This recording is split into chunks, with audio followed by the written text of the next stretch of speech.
സാറിന്റെ favourite music composer Raja sir തന്നെയാണോ അതോ വേറെ ആരെങ്കിലും ഉണ്ടോ? ഇപ്പം നമ്മൾ മലയാള സിനിമ എന്ന് പറഞ്ഞെടുക്കുമ്പോൾ നമ്മുടെ ഇവിടെ ആചാര്യന്മാരൊക്കെ ഉണ്ട്. ഇപ്പോൾ ദേവരാജ മാഷ്, ഞാനൊരു എക്സാമ്പിൾ പറയാണ്.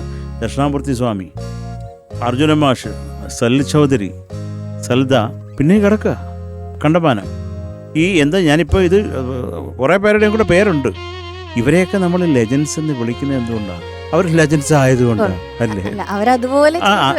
അതുപോലെ ഇരിക്കുന്നു എന്നല്ല, അതുപോലുള്ള കാര്യങ്ങൾ ചെയ്തുകൊണ്ട്. കാര്യം എല്ലാവർക്കും, ഞാൻ ഈ പറഞ്ഞ എല്ലാവർക്കും ദേവരാജ മാഷിൻ്റെ പാട്ട് കേട്ടാൽ നമുക്ക് മനസ്സിലാവും ഇത് ദേവരാജ മാഷ് ചെയ്തതാണ്. ദക്ഷിണാമൂർത്തി സ്വാമിയുടെ പാട്ട് കേട്ടാൽ മനസ്സിലാവും ഇത് സ്വാമിയുടെ പാട്ടാണ്.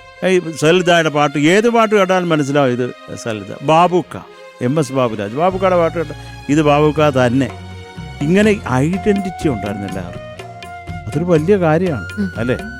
അപ്പോൾ ഇത് പഴയ മ്യൂസിക് ഡയറക്ടേഴ്സ് എന്ന് എടുത്ത് പറയുമ്പോൾ നമ്മൾ അവർക്കൊക്കെ കണ്ടക്ട് ചെയ്യാനും അറേഞ്ച് ചെയ്യാനും ഒക്കെ ആളുകളുണ്ടായിരുന്നു. ഇതൊന്നുമില്ലാതെ ഒരു മനുഷ്യൻ വന്നിട്ട് നമ്മളെ പേടിപ്പിച്ച ആളാണ് ഇളയരാജ. അപ്പോൾ അദ്ദേഹം തന്നെ സ്കോർ എഴുതി. ആ മ്യൂസിക് എന്ന് പറഞ്ഞാൽ അദ്ദേഹത്തിൻ്റെ ആണ്. അപ്പോൾ ഒരു ഫുൾ കമ്പോസർ എന്ന് പറഞ്ഞ് ഞാൻ വല്ലാണ്ട് ഇഷ്ടപ്പെട്ടു പോയ ഒരാളാണ് രാജാ സാർ കേട്ടോ. അത് പറയാതിരിക്കാൻ വയ്യ. അത് കാര്യം അദ്ദേഹത്തിൻ്റെ ഒരു എല്ലാം ചെയ്യുന്നു എന്നുള്ള ഒരു സംഭവം മനസ്സിൽ തന്നെ കിടക്കും. എല്ലാ കാര്യം ആ പാട്ടിന് അട്ടൊരു ശബ്ദം കേട്ടാലും അത് രാജാ സാറിൻ്റെ തലേന്ന് വന്നതാണ്. അല്ലാതെ ഈ എല്ലാവരും കൂടെ ചേർന്നിട്ട് ഞാനൊരു തരാടാ, നീ ഒരു പീ തരുമോ എന്ന് പറഞ്ഞിട്ട് തുപ്പലോട്ട് ഒട്ടിച്ചൊരു പാട്ടാക്കുന്ന സമ്പ്രദായം അല്ല. അതുകൊണ്ടാണ് ഞാൻ അദ്ദേഹത്തിൻ്റെ ഈ ഓർക്കസ്ട്രേഷനിലും പാട്ടും ചാടി വീണു പോയത്. രാജാ സാറിനേക്കാളും വൃത്തിയായിട്ട് അറിയാൻ രാജാ സാറിൻ്റെ പാട്ട് എനിക്ക്. അത് ഞാൻ എവിടെ വേണമെങ്കിലും അടിച്ചു പറയും. അത് അത്രയ്ക്ക് കേട്ടിട്ടുണ്ട് ഞാൻ.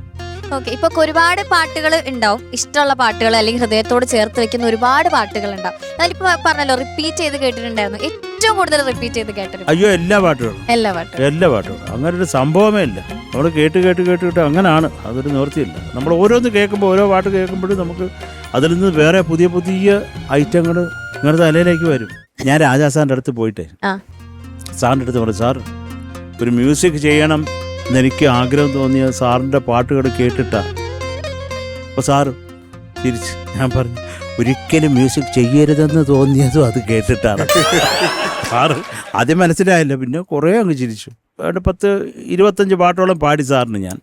അത് സാറിന് സാർ എപ്പോഴും പറയും കൂടെ ഇരിക്കും. ഞാൻ ഇരുന്നിട്ടേ ഇല്ല. ഞാൻ എപ്പോഴും സാറിൻ്റെ അവിടെ താഴെ പോയി ഇരുന്നിട്ട് സാറിൻ്റെ കാലൊക്കെ പിടിച്ച്. എനിക്ക് അതേ പറ്റത്തുള്ളൂ. എൻ്റെ ഗുരുനാഥൻ എത്ര വട്ടം പറഞ്ഞിട്ടുണ്ട്, ആ ഒരു ബുദ്ധിയും വിവരവും ഇല്ലാത്തവന്മാർ എൻ്റെ കൂടെ ഇരിക്കുന്നു, നീ എൻ്റെ കൂടെ ഇരിക്കുന്നു. ഞാൻ ഇരുന്നിട്ടേ ഇല്ല, ഞാൻ താഴെ. അതുപോലെ ദക്ഷിണാമൂർത്തി സ്വാമിയുടെ താഴെ ഇരുന്നിട്ടുള്ളൂ. എനിക്ക് അതേ പറ്റത്തുള്ളൂ. That's it. Thank you. Super.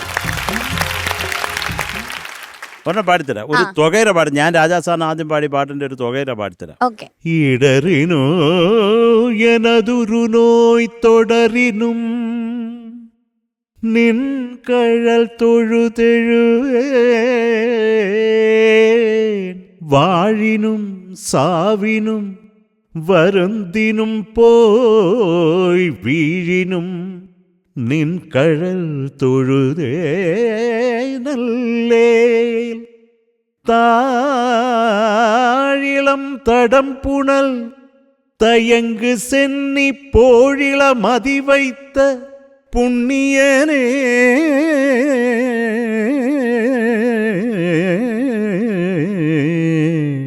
போழிள மதி வைத்த புண்ணியனே.